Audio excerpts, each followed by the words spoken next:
Во државата има 101.500 невработени лица и државата не знае што со нив. Премиерот Мицковски најави нивно активирање на пазарот на трудот, но не откри како тоа ќе се направи. Секако дека во иднина мораме да најдеме начин како да обезбедиме повеќе луѓе кои што ќе бидат активни на пазарот на труд, бидејќи денеска гледаме како ни опаѓа бројот на вработени, а од друга страна невработеноста ни се намалува на пазарот на труд. Според податоците кои ги објави Агенцијата за вработување, во јуни бројот на невработени благо се намалил, бидејќи во мај имало 102.523 невработени граѓани и дополнителни 46.664 кои исто така бараат работа.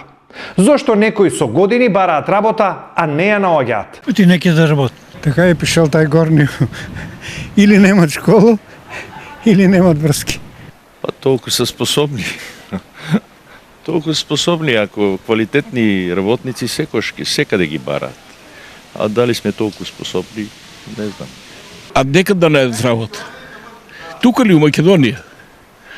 У Македонија не може да работи, само ван Македонија. Затоа што не сакат да работат. Агенцијата за вработување има повеќе мерки со кои ги поддржува граѓаните да се вработат или да се самовработат.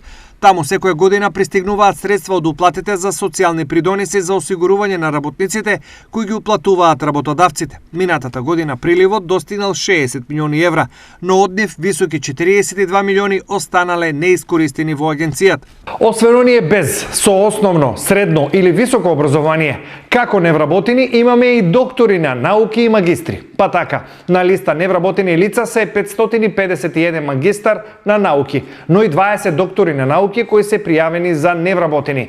Некои од нив работа бараат повеќе од 8 години.